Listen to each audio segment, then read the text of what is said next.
20ویں صدی میں تو سب سے زیادہ عیسائیوں نے یہودیوں پر ظلم کیا۔ 20ویں صدی یعنی جو دوسری عالمی جنگ ہوئی تھی 1939 سے 1945 تک، تو ہٹلر نے عیسائی یورپ میں یہودیوں کا سب سے بڑا قتل عام کیا، یعنی 60 لاکھ 6 ملین یہودیوں کو جرمنی میں ہٹلر نے قتل کر دیا۔ اور ہٹلر نے صاف کہا کہ یہودی جتنی بڑی مکار قوم ہے، جتنی بڑی دھوکہ باز قوم ہے، یہ قوم باز نہیں آ سکتی ہے، یہ قوم سمجھ نہیں سکتی ہے۔ اس قوم کا واحد علاج یہی ہے کہ اس کی پوری نسل کو مٹا دیا جائے، اس کا جینوسائیڈ کیا جائے۔ اور اسی وجہ سے یہودیوں کو تاریخ کی سب سے بڑی جینوسائیڈ کا سامنا کرنا پڑا، اور اس کام کو ہٹلر نے انجام دیا۔ اور جب یہ سب کچھ ہوا تو اس ظلم نے عیسائی دنیا کو اپنا ضمیر جھنجھوڑنے پر مجبور کیا، یعنی وہ عیسائی جنہوں نے سب سے زیادہ ظلم کیا تھا یہودیوں پر، یہودیوں کے خلاف ظلم اور اتیاچار عیسائیوں کا عقیدہ بن چکا تھا۔ چرچ میں باضابطہ لیکچر دیا جاتا تھا کہ یہودیوں کا ستانا ہے۔ ہٹلر کے قتل عام کے بعد اسی عیسائی ورلڈ کا جو چہرہ ہے وہ بدل گیا، ان کا ضمیر بدل گیا، اور ان لوگوں نے یہودیوں کے ساتھ دوستی کرنے کا فیصلہ کیا۔ اور اس کا آغاز ہوتا ہے 1965 سے۔ 1965 میں ویٹیکن نے باضابطہ ایک اعلامیہ جاری کیا، ایک قرارداد جاری کیا، جس کو نوسٹرا اویٹا کہا جاتا ہے۔ یہ اٹالین ورڈ ہے اور جس کا مقصد یہ ہوتا ہے کہ تمام مذاہب کا احترام کرنا۔ تو نوسٹرا اویٹا میں تمام مذاہب کا احترام شامل ہے، ہندو مت کا بھی تذکرہ ہے، اسلام کا بھی تذکرہ ہے، دوسرے دھرموں کا بھی تذکرہ ہے، اور اس میں کہا گیا کہ ہمیں تمام مذاہب کے ساتھ ڈائیلاگ کرنا ہے۔ اس سے پہلے عیسائیت میں یہ تھا کہ صرف ہم ہی صحیح ہے، دوسرے مذہب کے ساتھ بات چیت نہیں کی جائے گی، دوسرے مذہب کو سچا مذہب قرار نہیں دیا جائے گا۔ تو 1965 میں یہ جو اعلامیہ جاری کیا ویٹیکن نے، اس کو بہت اہم مانا گیا، اور اس اعلامیہ کا جو سب سے اہم پوائنٹ تھا وہ یہ تھا کہ اب یہودیوں کے ساتھ دشمنی نہیں رکھی جائے گی، اب یہودیوں کا قتل عام عیسائیت میں جائز نہیں ہوگا، بلکہ یہودیوں کو اپنا بھائی مانا جائے گا، یہودیوں کو ہر طرح کا سپورٹ کیا جائے گا۔ یہ اس معاہدے میں یا کہہ لیجیے اعلامیہ میں شامل تھا، اور یہی سے پوری تاریخ بدل جاتی ہے۔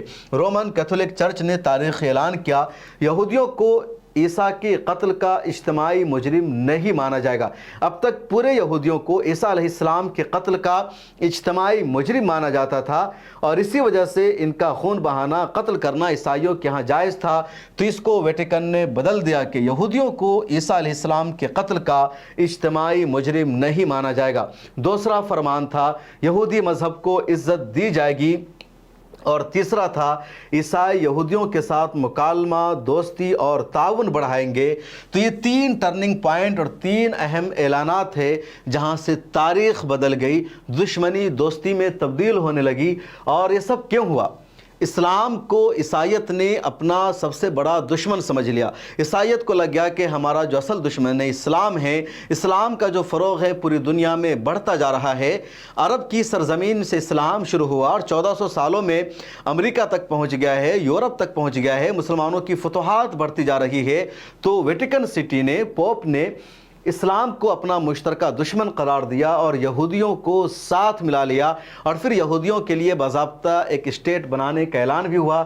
آپ پوائنٹ وائز سمجھے کہ مشترکہ دشمن اسلام اور مسلمانوں کو مشترکہ خطر سمجھا جانے لگا، ویسٹ میں اسلاموفوبیا بڑھنے لگا۔ اسرائیل اور یورپ، امریکہ نے مل کر اسلامی شدت پسندی کے خلاف محاذ بنایا، حالانکہ اسلامی شدت پسندی کوئی چیز نہیں ہے۔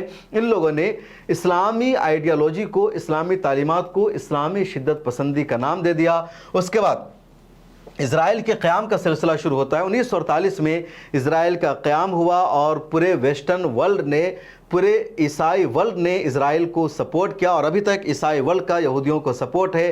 امریکہ اور یورپی عیسائی ممالک نے اسرائیل کو عسکری، سیاسی، مالی، ہر طرح کی مدد دی۔ اس کے بعد عیسائی مذہب کی بنیاد یہودی عہد نامہ قدیم یعنی اولڈ ٹیسٹامنٹ پر ہے۔ دونوں میں بہت سی مذہبی شخصیات مشترک ہے، حضرت ابراہیم، موسیٰ، داؤد، سلیمان وغیرہ، یہ بتایا گیا، اور یہاں سے ایک طرح سے اس کو اتحاد کا ذریعہ بنایا گیا کہ حضرت ابراہیم، حضرت اسحاق، حضرت سلیمان اور داؤد ہمارے یہاں بھی قابل احترام ہے، تمہارے یہاں بھی ہے، تو پھر کیوں نہ ہم سب ایک ہو جائے، آپس میں کیوں لڑیں۔ اس کے بعد امریکہ میں ایونجلیکل کرسچن جو ہے اور یہودی زائونسٹ کا اتحاد ہوا، اور ان دونوں نے کہا کہ ہمارا عقیدہ ایک ہے، اور کیا ہے دیکھیں، دونوں کا عقیدہ ہے کہ اسرائیل کی ترقی آخری زمانے کی نشانی ہے۔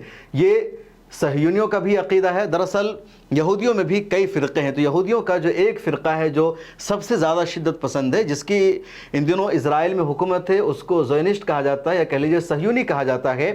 اور اسی طرح عیسائیوں کا ایک فرقہ ہے جس کو ایونجیلیکلس کرسچن کہا جاتا ہے. تو یہ دونوں مانتے ہیں کہ اسرائیل کی ترقی قیامت کی نشانی ہے. اس کے علاوہ ایونجیلیکلس اسرائیل کو مقدس مشن سمجھتے ہیں.